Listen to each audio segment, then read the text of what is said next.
Hello everyone, welcome to Entech study. इस lecture में हम नंबर सिस्टम के लेक्चर नंबर 4 का डिस्कशन करेंगे, जो कि बहुत ही इम्पोर्टेंट है आपके टेट के एग्ज़ाम के लिए, सी टेट के एग्ज़ाम के लिए। इससे कभी कभी आपके एक क्वेश्चन पूछा जाता है, तो उसका हम इस लेक्चर में डिस्कशन करेंगे। ठीक है, नंबर सिस्टम के टॉपिक कौन सा टॉपिक है उसको हम देख लेते हैं।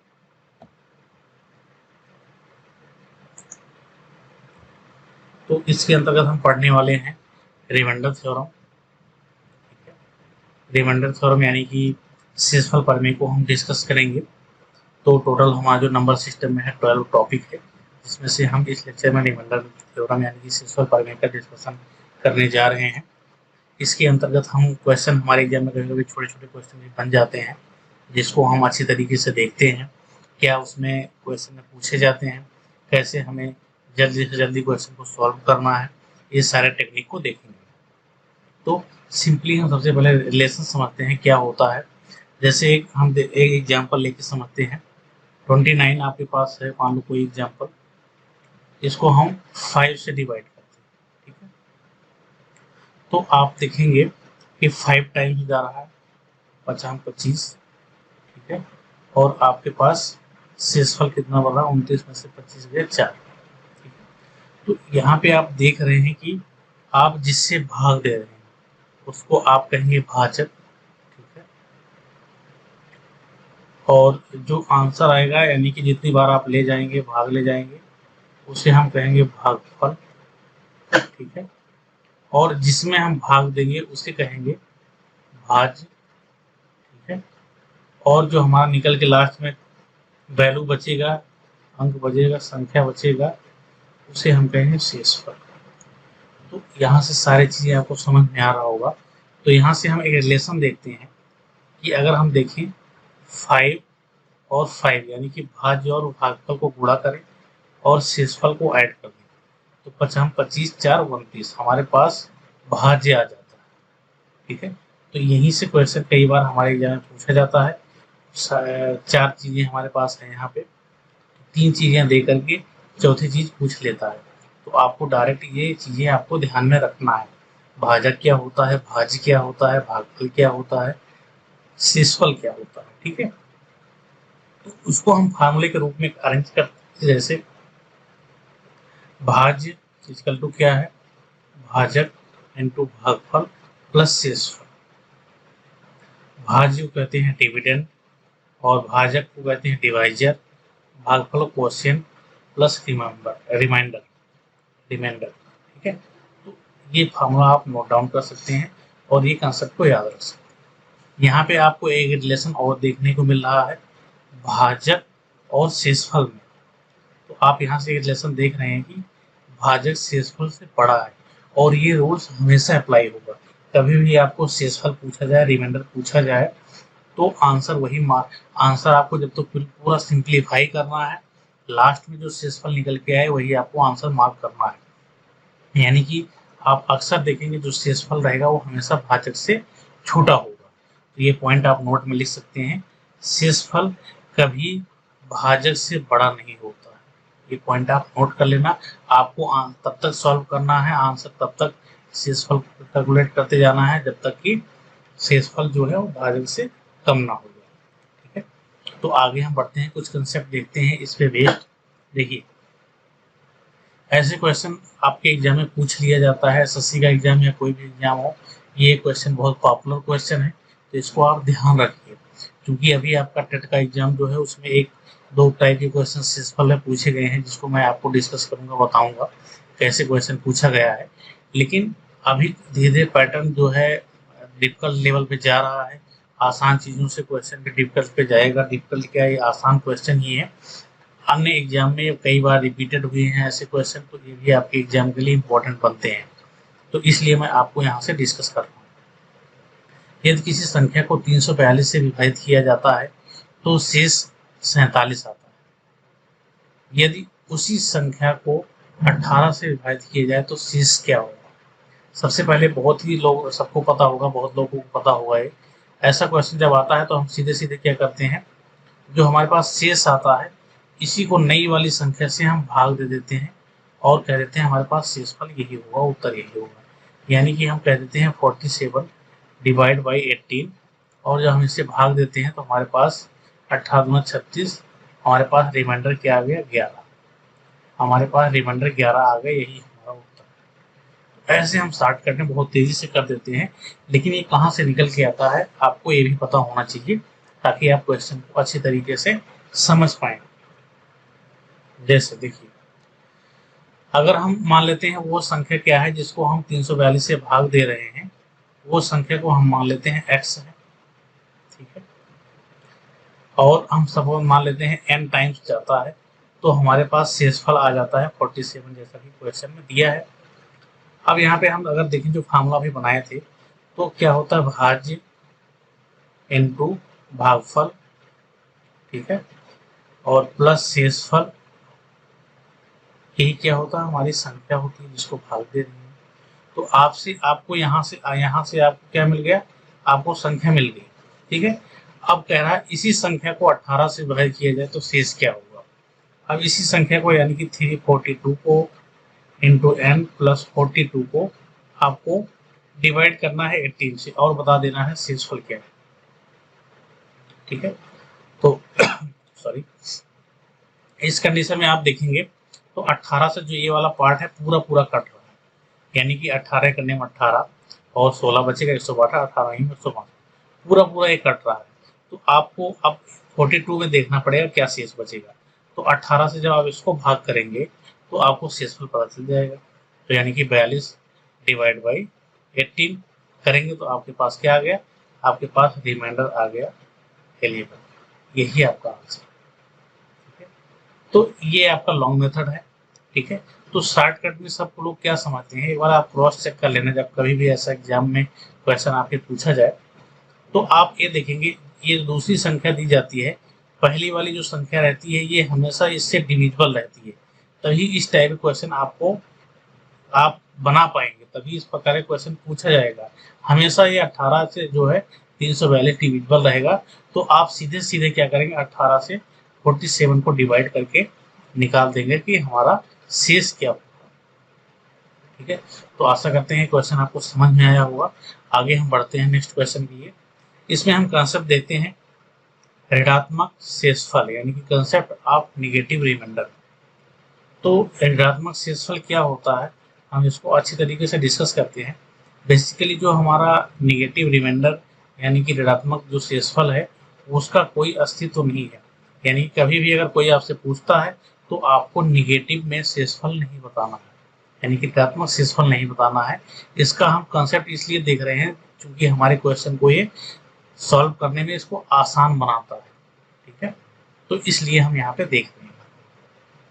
तो एक एग्जांपल लेकर के हम समझने का प्रयास करते हैं क्या होता है ऋणात्मक शेषफल। जैसे 95 है, इसको हम 11 से डिवाइड करते हैं, 11 से डिवाइड करते हैं, ठीक है। तो आपका भाग देने तरीका क्या है, कम बार में मैक्सिमम जो जस्ट कम बार में हो उतना ले जाते हैं। तो 11 8 88 हो गया, यहाँ पे आपके पास शेष कितना बचा, 7 बच गया, ठीक है। तो अगर आपसे शेष पूछा जाए तो आप आंसर बताएंगे कि आपका शेष कितना है, 7। उसी प्रकार से अगर हम देखें 95 को हम 11 से विभाजित करते हैं तो इससे जस्ट एक बार अधिक, ठीक है, यानी कि जस्ट इससे अधिक वाली संख्या क्या होगी जो जाएगा, तो 11 9 99, ठीक है, जस्ट आगे वाली संख्या। तो यहाँ पे हम देख रहे हैं शेषफल जो है माइनस में 4 आ रहा है, तो यही हमारा क्या है, यही हमारा निगेटिव रिमाइंडर है, निगेटिव रिमाइंडर है। अब कैसे यूज करते हैं इसको हम देखिए।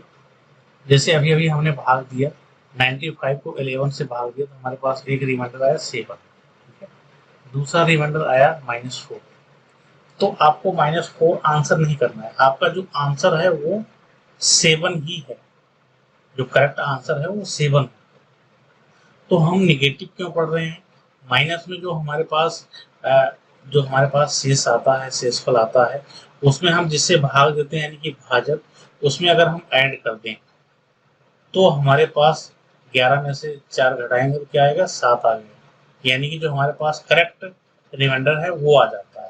तो यही कंसेप्ट है ऋणात्मक शेषफल का। यही कंसेप्ट है ऋणात्मक शेषफल का कि हमारे पास जो नेगेटिव रिमाइंडर आएगा हम उसमें भाजक को जोड़ देंगे तो हमारे पास जो शेषफल निकल के आएगा वही हमारा आंसर होगा। ठीक है, तो कंसेप्ट आपको समझ में आया होगा। बहुत कठिन से कठिन सवाल इससे जो है बहुत आसानी से हल हो जाते हैं, इसीलिए मैंने आपको ऋणात्मक शेषफल या कंसेप्ट ऑफ नेगेटिव रिमाइंडर यहाँ पे डिफाइन किया। अब हम इस पे बेस्ड कुछ क्वेश्चन देखते हैं ताकि हमारा कंसेप्ट क्लियर हो। जैसे 23 से हम देखिए 457 इंटू 458 इंटू 459 को हम डिवाइड करते हैं 23 से, तो हमें क्वेश्चन क्या पूछ रहा है कि शेषफल कितना आएगा, शेषफल। ठीक है, आपसे शेषफल पूछा जा रहा है कि कितना शेषफल प्राप्त होगा। ठीक है, तो ऐसा क्वेश्चन आए तो इसका मतलब ये नहीं है कि आपको तीनों संख्याओं को आपस में गुणा करके इसके बाद आपको भाग देना है, इसके बाद शेषफल निकालना है। इतना लेंदी ना करके आप इंडिविजुअल उनको डिवाइड करके उनके जो रिमाइंडर है उनको मल्टीप्लाई करेंगे तो आपको रिमाइंडर मिल जाएगा। ये भी एक कंसेप्ट है, आगे रूल के अंतर्गत हम रिमाइंडर रूल के अंतर्गत इसको रखेंगे। आप देखिए अगर आप 23 से इसको डिवाइड करते हैं तो 459 है, यानी कि अगर आप इसको ले जाना चाहें तो 460 तक आपका जा सकता है। यानी कि 23 को अगर हम 20 टाइम मल्टीप्लाई करते हैं तो 460 मिल जाएगा हमें, जबकि हमारे पास संख्या क्या है 459 है, यानी कि एक अधिक बार हम जा रहे हैं तो हमारा रिमाइंडर क्या होगा यहाँ पे माइनस होना जाएगा। ठीक है, इसी प्रकार से इसको जब हम भाग देंगे तो यहाँ पे हमारा -2 रिमाइंडर आ जाएगा। 460 से कंपेरिजन करते चलेंगे हम, और यहाँ पे 457 है तो हमारे पास रिमाइंडर -3 बचेगा। ठीक है, अब इन तीनों को गुणा करेंगे, यानी कि -3 इंटू -2 इंटू -1, तो हमारे पास निकल के आ गया -6। तो हमारा रिमाइंडर आपको मैंने पहले बताया था कि माइनस में नहीं हो सकता है, इसलिए भाजक को हम इसमें क्या करते हैं, ऐड कर देते हैं, तो हमारे पास निकल के आ जाएगा 17। यही हमारा आंसर है, यही हमारा आंसर है शेषफल। ठीक है, सिमिलर एक क्वेश्चन मैं आपके लिए देता हूं, इसको इसी मेथड से आप प्रैक्टिस करना, क्या आंसर आता है वो आप बताना कमेंट में, मैं आपको आंसर वहां पे दे दूंगा। तो आपको यहाँ से अगर करेंगे तो आपको पता चल जाएगा कि आप कंसेप्ट क्या है, कैसे अप्लाई करना है। ठीक है, आगे बढ़ते हैं। कंसेप्ट ऑफ मॉड्युलरिटी, यानी कि मॉड्युलरिटी का कंसेप्ट क्या है हम देख लेते हैं क्या है। कि कभी कभी हम क्या करते हैं, हमें निकालने को दिया जाता है कि शेषफल आपको निकालना है, लेकिन हम क्या करते हैं, शेषफल ना निकाल करके हम उसको कट कर देते हैं, इसके बाद शेषफल निकालते हैं, जो कि हमारा गलत आंसर आ जाता है। ठीक है, तो मॉड्युलरिटी का क्या कंसेप्ट हम यहाँ पे देखते हैं एक एग्जाम्पल के माध्यम से। जैसे आपके पास एक एग्जाम्पल है 21 डिवाइड बाई 6 है। ठीक है, तो आप इसको क्या करेंगे, इसे 3 से काट सकते हैं, 3 7 23 और 3 दूनी 6, यानी कि आपके पास आ गया 7/2। और इसको आप जब भाग देते हैं तो आपके पास रिमाइंडर आपके पास क्या आएगा, 2 3 6 एक रिमाइंडर आ गया। तो ये आपका आंसर नहीं है, ध्यान से देखना, आपने इसको कट कर दिया था इसलिए आपका ये रिमाइंडर नहीं है।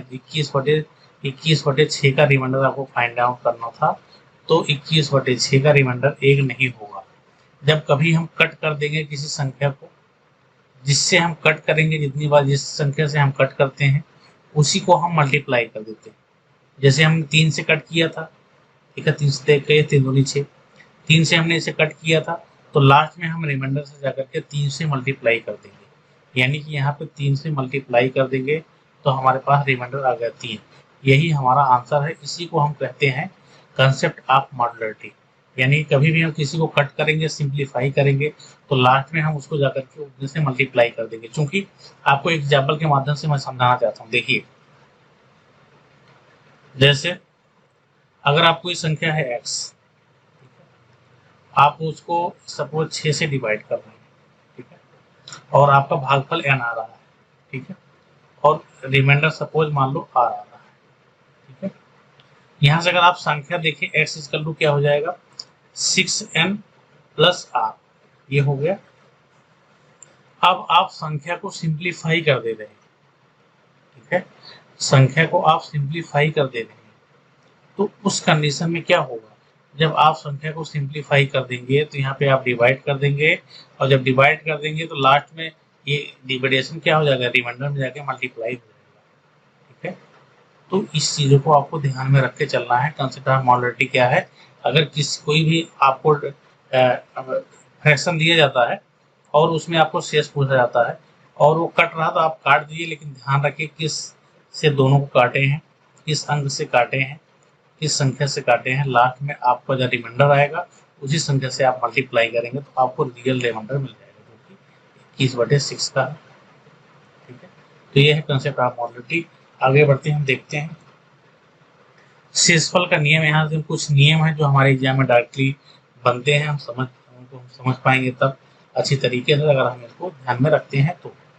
देखिए, पहला रूल्स क्या है, अगर कोई संख्या है ए बी सी डी, इनको ऐड करके m से डिवाइड करना है और पूछा जा रहा है कि शेषफल क्या आएगा।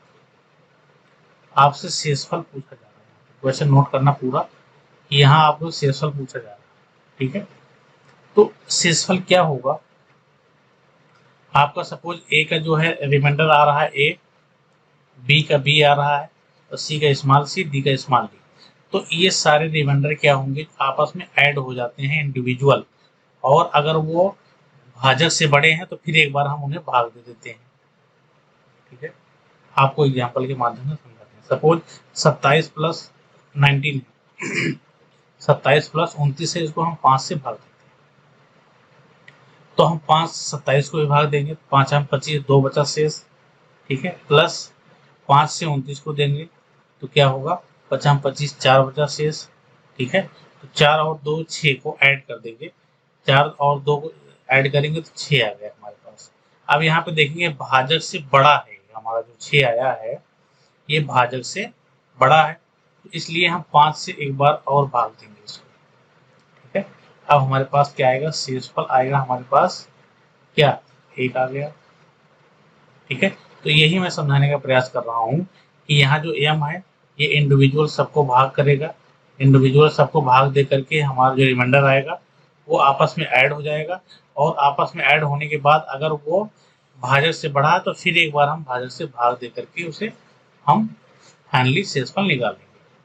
ठीक है, यहीं पे अगर आप ऋणात्मक प्रमेय यूज करना चाहें तो देखिए, अगर इसको आप 5 से डिवाइड करते हैं तो देखिए 5 से डिवाइड करते हैं तो 25 2 आ गया, यहाँ पे आपके प्लस 2 आ गया रिमाइंडर, और प्लस यहाँ पे अगर 5 36 तो -1 आ गया रिमाइंडर यहाँ पे पास।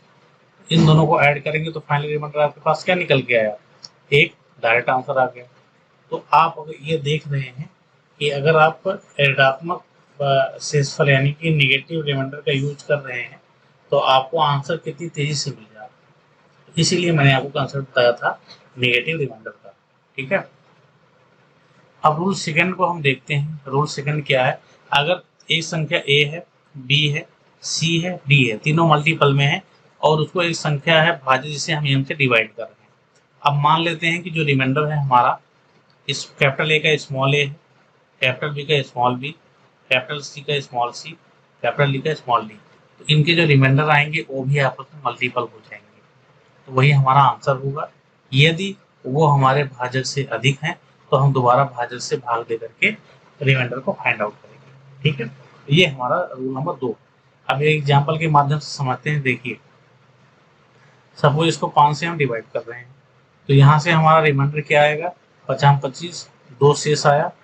ठीक है, इनटू यहाँ से 25, यहाँ से जब काट करें 50 25 तो यहाँ से क्या आएगा 4, तो यानी कि हम दोनों को मल्टीपल करेंगे तो क्या आ गया हमारे पास 8, जो कि ये हमारा रिमाइंडर नहीं होगा क्योंकि ये 5 से अधिक है, तो इसको हम फिर दोबारा 5 से भाग देंगे तो हमारे पास 5 एकम 5 3 हमारे पास क्या आ गया, ये रिमाइंडर हमारे पास 3 आ गया। ठीक है, तो हमारे पास शेषफल 3 आ गया। अब इसको अगर हम करना चाहें कैसे, निगेटिव थ्योरम से देखो कितना आसान हो जाएगा। 29, जिसके पास वाली संख्या आपको मिले उसे आपको यूज करना है। 5 से भाग देंगे तो ये आ गया 2। ठीक है, 27 का इंटू 5 36 तो -1, डायरेक्ट आप यहाँ से देख रहे हैं आपके पास -3, -3 क्या आ रहा है, -3 आपके पास एक क्या आ रहा है, 30 -1 -2 आएगा, सॉरी -2 आएगा। ठीक है, तो माइनस में आपका क्या होता है, माइनस मैंने आपको बताया है, आपका जो शेष होता है वो कभी माइनस में नहीं होता है। इस अगर माइनस में आ रहा तो हम उसमें क्या करते हैं, भाजक को जोड़ देते हैं। 2 प्लस -2 प्लस 5 यानी कि 3 आ गया, आपका क्या आ गया, 3। यही आपका आंसर है, रिमाइंडर। इस कंडीशन में भी 3 आ रहा था और इस कंडीशन में भी 3 आ रहा है। तो दोनों रूल्स को आपको याद रखना है। जो रूल्स आपको लिए आसान पड़ रहा है, आपका प्रेजेंट ऑफ माइंड काम करना चाहिए, प्रैक्टिस पर डिपेंड करेगा ये, उसको तुरंत अप्लाई कर देना है। ठीक है, आगे बढ़ते हैं, क्वेश्चन अगला देखते हैं, रूल्स नंबर 3। शेषफल का जो नियम है, रूल्स ऑफ रिमाइंडर का, ये 3 है। यहाँ पे सपोज कोई x एक संख्या है, उसको हम d से डिवाइड कर रहे हैं। ठीक है, भाजक d से डिवाइड कर रहे हैं और हमारे पास एक रिमाइंडर जो है r आ रहा है, यानी कि x एक संख्या है और d से हम भाग दे रहे हैं, तो हमारे पास रिमाइंडर जो है r आ रहा है। ठीक है, अब हम जो संख्या में जो चेंजेस करेंगे वही सिमिलर चेंजेस हमारा क्या होगा, शेषफल में होगा, यानी कि रिमाइंडर में होगा। ठीक है, ये कंसेप्ट है रूल नंबर 3। जैसे अगर हम संख्या का वर्ग कर देते हैं, संख्या का वर्ग कर देते हैं और उसी संख्या से डिवाइड करेंगे, तो हमारे पास जो रिमाइंडर आएगा पहले वाले रिमाइंडर की तुलना में उसका भी स्क्वायर हो जाएगा। ठीक है, अगर हम क्यूब करना चाहें, ठीक है, तो हमारे पास जो रिमाइंडर होगा रिमाइंडर का भी क्यूब हो जाएगा। अगर हम इसको जो है इसको हम 2 गुना करते हैं, 2x करते हैं, 2x बाई डी कर देते हैं, तो हमारा रिमाइंडर भी 2r हो जाएगा। यानी कि जैसे भी संख्या में हम चेंजेस करेंगे, सिमिलर चेंजेस हमारे जो है रिमाइंडर में भी हो जाएगा। ठीक है, तो ये हमारा जो है शेषफल का रूल नंबर 3 है। तो ये पॉइंट आपको देख, ठीक है, तो ये आपको समझ में आ गया होगा। तो हम इस पे आधारित एक क्वेश्चन देख लेते हैं, तो आपको सब क्लियर हो जाएगा।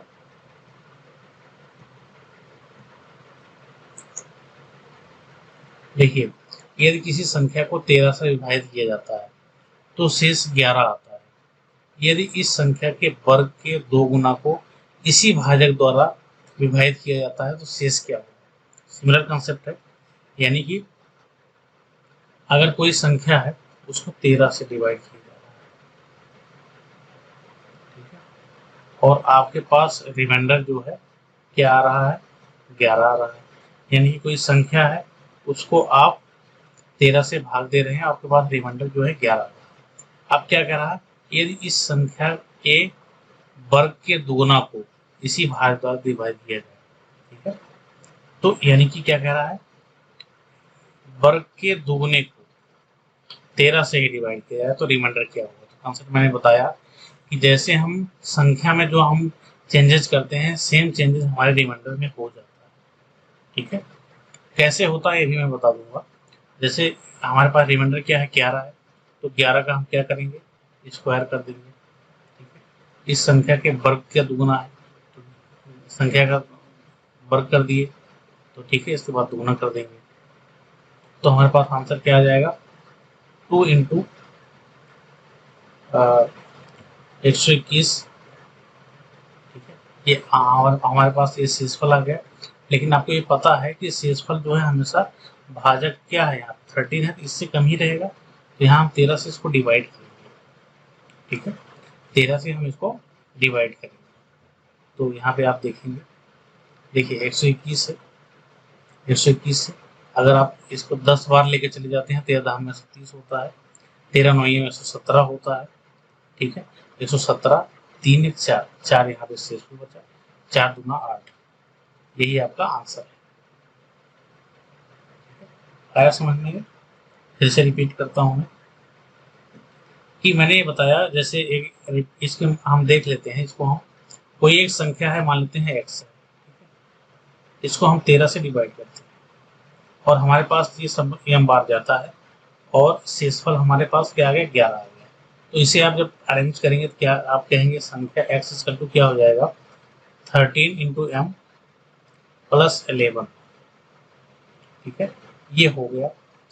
अब ये कहा जा रहा है कि यदि संख्या के वर्ग के दुगुना इसी भाज्य द्वारा विभाजित किया जाता है, तो संख्या का वर्ग करेंगे, इसका वर्ग करेंगे, तो आप यहाँ पे ये देख रहे हैं कि इसका ही वर्ग हो जाएगा दोनों पक्ष का, इसका आप दोगुना करेंगे तो ये भी दोगुना हो जाएगा।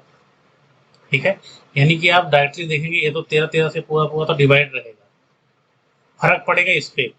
तो ये जो ब्रैकेट ओपन होगा तो ये 2 से यहाँ के मल्टीपल हो गए 11 स्क्वायर आपको देखने को मिल रहा होगा, ये मिलेगा आपको जब इसे आप प्रसार करेंगे तो आपको ये देखने को मिलेगा। ठीक है, तो यही एक ऐसा फैक्टर रहेगा जिसको हम 13 से डिवाइड करके और डायरेक्ट आंसर ले आते हैं, तो यही से कंसेप्ट निकल के आया है। तो इन चीज़ों को आपको ध्यान में रखना है, क्वेश्चन कहीं से भी घुमा के आए आपको बेसिक कंसेप्ट नहीं भूलना है, इस पे आधारित ही क्वेश्चन रहेगा आपका। तो आप डायरेक्टली शॉर्टकट भी याद रख सकते हैं रूल्स को, और आप अगर भूल गए रूल्स तो लॉन्ग मेथड से भी यूज करके इसको निकाल सकते हैं। ठीक है, तो आगे बढ़ते हैं, क्वेश्चन देखते हैं कुछ और। Rules number 4, rules of remainder शेषफल का नियम ये है, m एक संख्या है, n है, m प्लस n है, को x से विभाजित करने पर क्रमशः r1, r2 और r3 शेषफल देती हैं, तो r3 का मान क्या होगा। ठीक है, यानी कि कोई संख्या है m है, उसको हम x से डिवाइड कर रहे हैं तो हमारे पास रिमाइंडर r1 आ रहा है। ठीक है, और दूसरी संख्या है n, इसको हम x से डिवाइड कर रहे हैं तो हमारे पास रिमाइंडर क्या आ रहा, r2 आ रहा है। अब कह रहे हैं m प्लस n को x से विभाजित करने पर रिमाइंडर अगर r3 आ रहा है तो क्या निकल के आएगा हमारे पास r3। देखिए,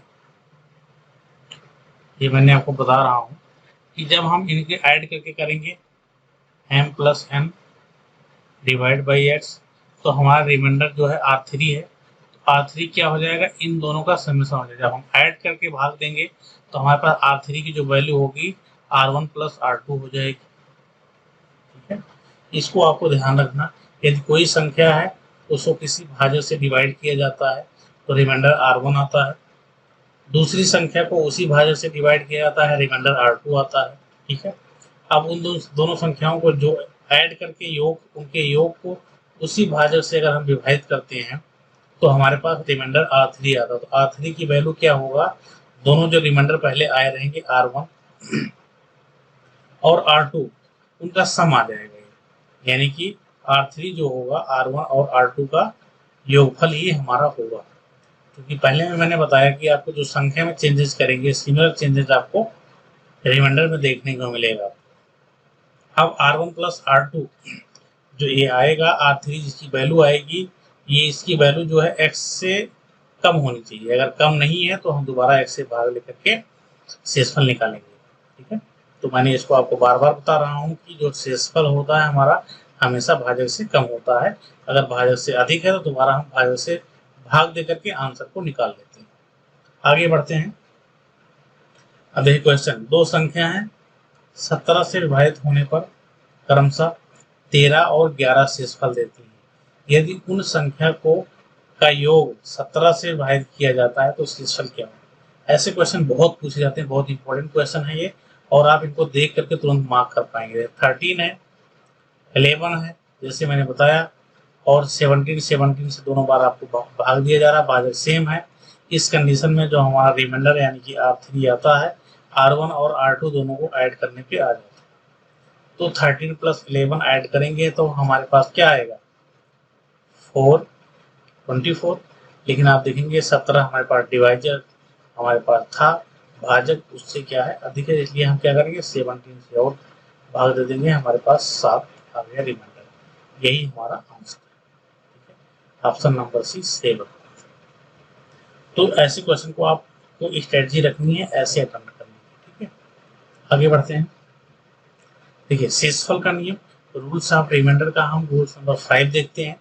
यदि देखिए यहाँ पे प्रीवियस में आपको एक और चीज देखने को मिला होगा। देखिए जैसे मान लेते हैं हम पहला जो है, पहली संख्या क्या थी 13 थी, और दूसरी शेषफल क्या था 11 था।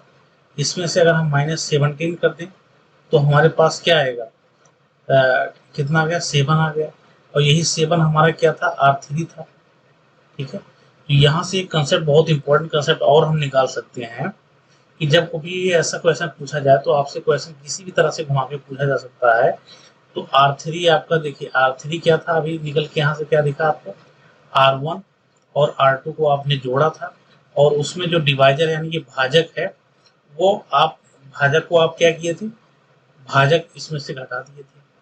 ठीक है, कभी भी आपको ऐसा दे दिया जाए कि तीनों रिमाइंडर दे दिए जाए, भाजक पूछ लिया जाए, तो कैसे निकालोगे आप, x इक्वल टू क्या हो जाएगा, x इक्वल टू क्या हो जाएगा, x इक्वल टू हो जाएगा R1 plus R2 minus R3।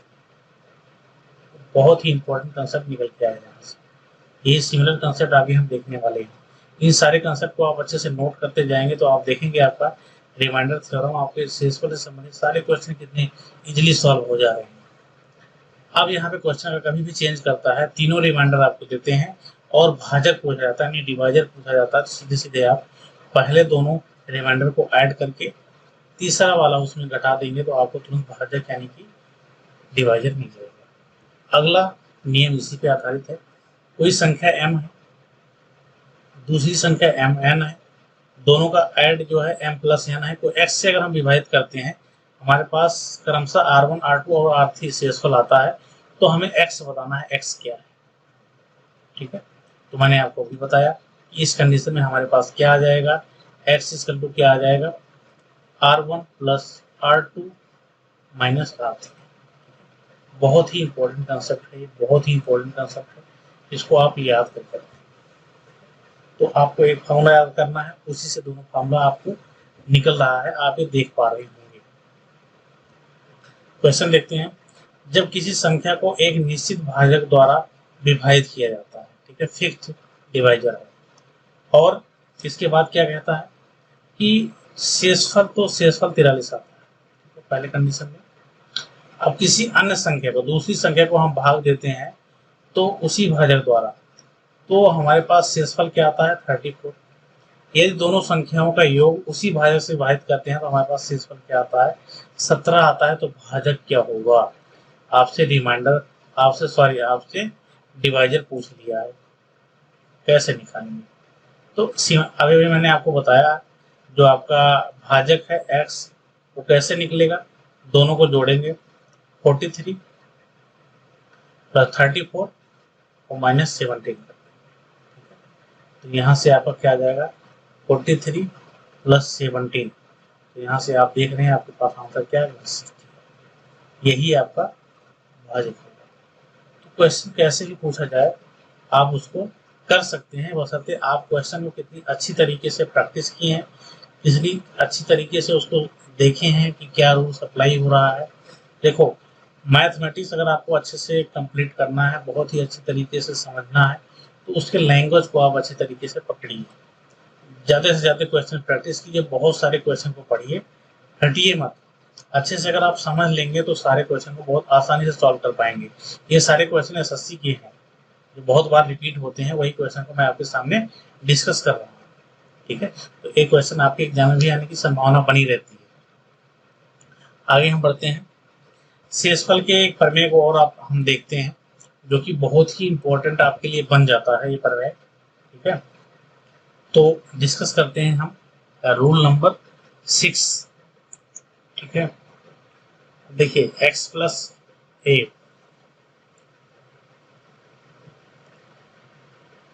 X plus A divide by x, अगर इसको हम देखें तो हमारे पास यहाँ से देख लो, आपके पास रिमाइंडर क्या है, ए आ रहा है, आपको यहाँ से समझ में आ रहा है, ए पार्ट पूरा पूरा कट जाएगा, आपके पास रिमाइंडर ए बचेगा। अगर हम क्या करें, x प्लस ए को हम क्या करें, स्क्वायर कर देते हैं इसका। ठीक है, उस कंडीशन में रिमाइंडर हम देखें क्या बचता है हमारे पास, देखिए ये हो जाएगा x square plus 2ax plus a square, इसको हम x से भर देते हैं। देखिए ए वाला पार्ट पूरा पूरा कट जाएगा, यहाँ रिमाइंडर नहीं बचेगा, यहाँ रिमाइंडर नहीं बचेगा, तो हमारे पास रिमाइंडर क्या आ गया, यहाँ से अगर हम देखें हमारे पास रिमाइंडर आ गया ए स्क्वायर। ठीक है, पहले कंडीशन में क्या था, रिमाइंडर ए था, दूसरी कंडीशन में क्या है, रिमाइंडर ए स्क्वायर है। अगर हम इनका क्या करें, x प्लस ए की पावर 3 कर दें, यानी कि अगर इसका हम क्यूब कर दें, ठीक है, क्यूब करने पे हमारे पास क्या आएगा, x cube plus 3ax bracket में हमारे आ जाएगा एक्स प्लस ए। ये फार्मूला आगे हम सब डिस्कस करेंगे, अभी फिलहाल आप यहाँ पे इतना ही देखिए। और डिवाइड बाई एक्स, यहाँ पे इस कंडीशन में आप देखेंगे कि आपका ये पार्ट रिमाइंडर नहीं बचेगा, यहाँ पे भी रिमाइंडर नहीं बचेगा, यहाँ पे ये रिमाइंडर निकल के आ जाएगा। ठीक है, तो आर आप देखेंगे रिमाइंडर आ गया आपके पास एक ही। यानी कि तीनों कंडीशन में आप ये देख रहे हैं कि यहाँ पे हम जो हमारी जो संख्या है उसकी जितनी हम पावर कर रहे हैं और ये फॉर्मेट बन रहा हमारे पास रिमाइंडर ए की पावर उसी रूप में आ रही है। यहाँ पावर 2 है तो यहाँ पे पावर 2 है। ठीक है, यहाँ पे पावर 1 है तो यहाँ ए की पावर 1 है। ठीक है, तो यहाँ से बहुत ही इंपॉर्टेंट कंसेप्ट निकल के आता है जो मैं आपको बताना चाहता हूँ, आप नोट डाउन करिए। इस पे क्वेश्चन आधारित आपके यूपी टेट के एग्जाम में पूछा गया है। देखिए x प्लस ए, अब इसको हम समराइज करते हैं कि पावर n, अगर इसकी पावर n है तो हमेशा हमें रिमाइंडर क्या मिलेगा, a की पावर n मिलेगा। ठीक है, a की पावर n मिलेगा। ठीक है, और जहाँ पे जहाँ n आपका कुछ भी हो, चाहे सम हो और चाहे विषम, कुछ भी हो सकता है, दोनों कंडीशन में हमारा इस तरह से कोई फॉर्मेट है तो हमारा रिमाइंडर हमेशा क्या होगा, हमारा रिमाइंडर ए की पावर n होगा। इसको आप नोट डाउन कीजिए। यानी कि कहने का मतलब है अगर x प्लस ए की पावर n बाई एक्स के रूप में कोई पैटर्न देखने को मिलता है तो उसका रिमाइंडर हमेशा क्या होगा, ए की पावर n होगा। यहाँ से आप देख रहे हैं सीधे सीधे यहाँ पे आप कोई नहीं बचेगा, यहाँ ए की पावर n यही आपका रिमाइंडर के रूप में बचेगा। तो इसको नोट डाउन करिए, आप इसको रटना नहीं है, समझ के चलना है। अगला हम रूल्स नंबर 7 डिस्कस करते हैं, उससे पहले कुछ क्वेश्चन देख लेते हैं। देखिए ऐसे कोई क्वेश्चन आपके एग्जाम में बनता है, ऐसे टाइप के क्वेश्चन आपके यूपी टेट में बना था और उसने पूछ दिया था इसको भाग देने पर शेषफल क्या आएगा वो बताना है। शेषफल बताना है क्या आएगा, क्वेश्चन नोट करिए। ठीक है, देखिए 29 की पावर 41 अपॉन 28 है। अब यहाँ पे आप देखेंगे 29 को क्या लिख सकते हैं आप, 29 को क्या लिख सकते हैं, 28 प्लस 1 डिवाइड बाई 28, इसकी पावर क्या है 41 है। ठीक है, अब देखिए आपका वही फार्मूला बन गया। अब यहाँ से 28 तो सीधे सीधे कट जाएगा और यहाँ से 1 की पावर 41, 1 की पावर 41 जो है आपका रिमाइंडर आएगा। 1 की पावर 41 मतलब 1, यही आपका रिमाइंडर है, यही आपका आंसर है। तो यहाँ से आपको ये समझने को मिला होगा। ठीक है, आगे बढ़ते हैं। शेषफल का जो शेषफल का हम रोल नंबर 7 डिस्कस करते हैं क्या है। देखिए वहां पे हमने प्लस का डिस्कशन किया था, यहाँ पे हम डिस्कशन करेंगे माइनस का। ठीक है, तो डायरेक्ट करेंगे, यहाँ पे हम एक्सप्लेनेशन ज़्यादा नहीं करेंगे, डायरेक्ट आपको फार्मूला बताएंगे। जैसे x से हम डिवाइड करते हैं इसको और इसकी पावर जो है, सॉरी, इसको हम x से डिवाइड करते हैं। ठीक है, तो आपके पास रिमाइंडर क्या आएगा, अगर यहाँ पे पावर क्या है n है, माइनस के केस में रिमाइंडर क्या होगा, रिमाइंडर माइनस के केस में माइनस होगा, माइनस ए की पावर n। ठीक है, प्लस वाले कंडीशन में प्लस है और माइनस वाले कंडीशन में माइनस है। ठीक है, तो देखिए यहाँ पे आपका दो चीजें, दो रूल में डिवाइड होगा। अगर मान लो n जो है, n क्या है, n अगर सम तो क्या होगा, पहला कंडीशन बनेगा n अगर सम है, n सम है तो रिमाइंडर क्या होगा, किसी भी अगर सम है घात तो उसके जो है माइनस को प्लस कर देता है, यानी कि ए की पावर n रिमाइंडर आ जाएगा। ठीक है, जैसे मान लो -2 की पावर 2 अगर हम करते हैं तो 4 आता है, लेकिन -2 की पावर अगर हम 3 करते हैं तो -8 आता है। यानी भी किसी की पावर अगर सम है तो अगर कोई निगेटिव संख्या है उसकी पावर क्या है, सम है, तो उसकी वैल्यू प्लस हो जाएगी। अगर निगेटिव संख्या है उसकी पावर विषम है तो उसकी वैल्यू क्या आती है, निगेटिव ही आती है। तो ये चीजें आप यहाँ से नोट डाउन करो अगर आपको नहीं पता है। पहले कंडीशन में अगर n की वैल्यू सम है तो आर रिमाइंडर हमारे पास ए की पावर n आ जाएगा। दूसरा कंडीशन क्या है, अगर n की वैल्यू क्या है, विषम, n की वैल्यू विषम है तो उस कंडीशन में रिमाइंडर क्या होगा, माइनस ए की पावर एन होगा तो यही होगा, लेकिन हमारे पास हमको ये पता है कि रिमाइंडर जो है वो कभी भी निगेटिव नहीं होता है, इसलिए उसको हम करने के लिए क्या करते हैं, हम उसमें ऐड कर देते हैं क्या, उसमें हम ऐड कर देते हैं अपना डिवाइजर यानी कि भाजक। तो हमारे पास उस कंडीशन में ये रिमाइंडर होगा। ठीक है, तो आगे हम कुछ क्वेश्चन देखेंगे, क्वेश्चन के माध्यम से आपको समझ आ जाएगा कि क्या कहना चाह रहा हूँ। देखो 37 की पावर 42 अपॉन 38 ये है, तो इस क्वेश्चन में आप 30 को लिख सकते हो 38 माइनस 1 37 को, और इसकी पावर क्या है 42 है। ठीक है, और डिवाइड बाई 38 है। अब यहाँ से आप देखिए यहाँ से 38 पूरा पूरा कट जाएगा। अब रिमाइंडर आपके पास क्या आएगा, यहाँ से रिमाइंडर आपके पास आएगा -1 की पावर 42। ठीक है, अब देखिए ये क्या हो रहा है, सीधे सीधे क्या है प्लस हो जा रहा है, तो ये एक आपके पास रिमाइंडर आंसर आ गया, ये आपके पास आंसर आ गया, क्योंकि घात सम थी इसलिए प्लस आ गया, तो हमारे पास ये रिमाइंडर आंसर आ गया। अब आगे बढ़ते हैं, दूसरा एग्जाम्पल हम देखते हैं। देखिए अगर ऐसा बनता 57 तो इसको हम क्या लिखेंगे 58 माइनस 1, और इसकी पावर क्या है 43। ठीक है, और डिवाइड बाई क्या है 58। अब यहाँ से आप देखिए 58 सीधे सीधे कट रहा है, -1 की पावर 43 आपके पास यही रिमाइंडर आएगा। अब इस कंडीशन में आप देखेंगे ये -1 आ रहा है, तो मैंने आपको बताया था कि रिमाइंडर यानी कि शेषफल कभी भी माइनस में नहीं होता है। अगर माइनस आ रहा तो हम भाजक को क्या करते हैं इसमें ऐड कर देते हैं। अब यहाँ पे हम ऐड करेंगे 58, तो हमारे पास क्या आ जाएगा 57, यही हमारा आंसर है। ठीक है, समझ में आ गया होगा आपको। आगे बढ़ते हैं। देखिए 2 की पावर 51 डिवाइड बाई 7, कभी भी आपके एग्जाम में ऐसा क्वेश्चन बनता है तो आपको हमेशा और हमेशा क्या करना है, उसको सिंप्लीफाई करना है। आपको जो फार्मूला पढ़े हैं, जो आप फार्मूला पढ़ाया गया आप उस रूप में कन्वर्ट करने का प्रयास करेंगे। अगर आप उसमें सक्सेस हैं तो आप कर ले जाएंगे, और यह कहाँ से आएगा, मैथ की प्रैक्टिस से आएगा। तो आपको क्वेश्चन को ज़्यादा ज़्यादा प्रैक्टिस करना, कम से कम 30-40 क्वेश्चन इस टाइप के प्रैक्टिस करो तो आपका कंसेप्ट एक बिल्डअप हो जाएगा। अब जैसे यहाँ पे हम देखें 2 की पावर 51 है, देखो इसको हम कैसे चेंज करते हैं। ठीक है, देखिए यहाँ पे 6 है, अगर हमारा यहाँ पे 7 है, अगर हमारा यहाँ पे 6 आ जाए तो हमारी बात बन जाएगी, या फिर 8 आ जाए तो हमारा बात बन जाएगा, तो हम फार्मूले में चेंज कर सकते हैं। तो हमें ये पता है कि हम 8 के रूप में कन्वर्ट कर सकते हैं। 51 को हम क्या कर सकते हैं, ऐसे फैक्टर कर सकते हैं 2 की पावर 3 की पावर 17 51 ऐसे लिख सकते हो आप। घातांक और कटिंग को हम अच्छे से आपको बताएंगे। अब 2 की पावर 3 क्या हो जाएगा 8, और यहाँ पे क्या है 17 डिवाइड बाई 7। ठीक है, अब 8 को आप क्या लिख पाएंगे 7 माइनस 1 सॉरी 7 प्लस 1। ठीक है, पावर 17 और डिवाइड बाई 7।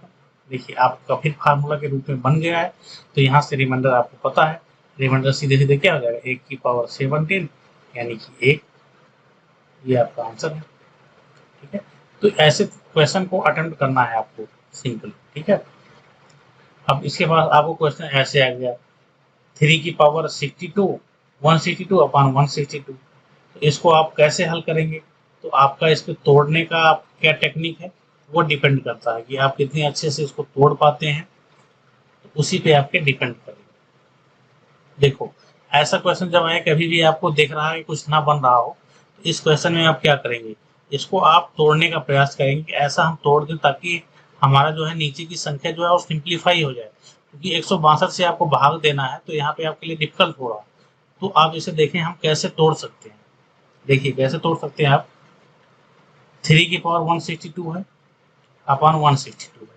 ठीक है, इसको आपको तोड़ना है तो आप सिंपली ऐसे तोड़ सकते हैं, 3 की पावर 162 है, अगर नीचे हम देखें तो इसे 3 के पावर के रूप में हम कैसे तोड़ सकते हैं, इसको ले सकते हैं, देखो 81 का दोगुना है, ये 81 का दोगुना, मेरा मोटिव है 3 के रूप में तोड़ना 81। अब इसको हम 3 के रूप में तोड़ सकते हैं, 3 की पावर कितनी है, 3 त्रिक का 9, 3 27, 3 81, ठीक है, यानी कि 3 की पावर 4 है, तो यहाँ से हमारा कैंसिल आउट होने की संभावना बन रहा है। तो 3 की पावर 162 अपॉन 2 इंटू लिख सकते हो इसे 3 की पावर 4, ठीक है। अब ऊपर से हम देख लेते हैं 362 को हम 3 की पावर 4 के रूप में लिख लेंगे। 3 की पावर 4 इंटू जब 4 करेंगे तो हमारे पास यहाँ क्या बचेगा, 4 इसमें से घट जाएगा तो 3 की पावर 158 बच जाएगा, ठीक है। और नीचे 2 इंटू 3 की पावर 4 बचा है। अब यहाँ से 3 की पावर 4 कैंसिल आउट हो रहा है, लेकिन ध्यान रखना कि ये कैंसिल आउट हो रहा है। अभी लास्ट में आपको बताएंगे क्या करना है। अब आपके पास बताओ 3 की पावर 158 और डिवाइड बाई 2। अब इसको आप आसानी से चेंज कर पाएंगे। क्या कर पाएंगे, ऊपर लिखेंगे 2 की पावर 1 की पावर 158 डिवाइड बाई 2। तो यहाँ से आपके पास रिमाइंडर आ जाएगा, क्या आ जाएगा, 1 की पावर 158, जो कि आपके पास एक आंसर नहीं, ठीक है, एक आंसर नहीं है। आपने यहाँ पे जो चीजें रिमूव किया है, जो मैंने बताया था मॉडुलरिटी का रूल जो बताया था, उसमें यही बताया था जो चीजें आप कट किए हैं उसको आप लास्ट में मल्टीप्लाई करेंगे। यहाँ 3 की पावर 4 आपने कट किया, जो कि क्या था 81 था, तो इससे आप मल्टीप्लाई करेंगे तो आपका रिमाइंडर क्या होगा, 1 इंटू 81 इजकल टू 81 आपका आंसर। तो ये चीजें आपको ध्यान में रख के चलने हैं, ठीक है। आगे बढ़ते हैं। देखिए ऐसा क्वेश्चन अगर आपके एग्जाम में बन गया तो आप कैसे हल करेंगे इनको, तो सिमिलर रूल यहाँ पे अप्लाई करेंगे आप। 23 आपका है, 23 के रूप में बनाने का प्रयास करेंगे, तो इसको आप क्या लिख सकते हैं, 23 माइनस 6 लिख सकते हैं, 17 को पावर 29 प्लस 29 को आप क्या लिख सकते हैं, 23 प्लस 6 लिख सकते हैं, इसकी पावर क्या है 29। अब ये है डिवाइड बाई 23, तो इसको कैसे करेंगे आप, देखिए 23 इसमें करेंगे तो आप 23 जब इसको डिवाइड करेंगे तो अलग अलग आपको निकालना होगा। तो यहाँ क्या बचेगा, -6 की पावर 29 प्लस यहाँ पे क्या बचेगा, तो कैंसिल आउट हो जाएगा, 6 की पावर 29 बचेगा, ठीक है। अब ये दोनों कैंसिल आउट हो गए, क्या होंगे, घट के 0 हो जाएंगे। यही आपका क्या है, रिमाइंडर। तो बेसिकली आप क्वेश्चन को अच्छे तरीके से देखेंगे, अगर बेस से उसको कंपेरिजन करेंगे, हमेशा फार्मूला आपका जो क्वेश्चन रहेगा वो फार्मूले में कहीं ना कहीं तरीके से फिट बैठेगा, बशर्ते आप थोड़ा सा दिमाग लगा के उसको उस रूप में ढालने का प्रयास करें, ठीक है। अगर हम आगे बढ़ते हैं तो देखते हैं आपकी यूपी टेट में कैसा क्वेश्चन आया था। देखिए यूपी टेट में आपके इसी तरह से क्वेश्चन पूछा गया था। देखिए इसके लिए मैंने आपको इतने सारे क्वेश्चन करवाए हैं, एक क्वेश्चन आपके यूपी टेट का कराते हैं, देखिए कैसा है।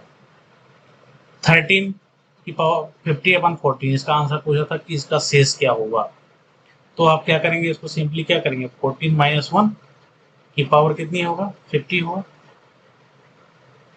Divide by 14। यहाँ से आप देखेंगे रिमाइंडर क्या आ जाएगा, -1 की पावर 50, जो कि क्या होगा 1 होगा। तो आपका ऑप्शन नंबर सी, ये सिंपल सा क्वेश्चन आपके यूपी टेट 2016 में जो पेपर 2 है उसमें पूछा गया था। तो रिमाइंडर थ्योरम का ये सारे कॉन्सेप्ट हैं जो आपको अच्छी तरीके से समझना चाहिए। और एक कंसेप्ट लास्ट बताते हैं, इसके बाद हम टॉपिक को ही समाप्त करेंगे। जितना कुछ भी एक टॉपिक अगर एक स्टेप आगे बढ़ के भी क्वेश्चन आपके एग्जाम पूछे जाएंगे तो आप उसे कर पाएंगे। देखिए अगर 4 की यहाँ से देते हैं 4 को अगर हम 6 से डिवाइड करते हैं तो हमारे पास रिमाइंडर क्या आएगा, 4 आएगा। अगर हम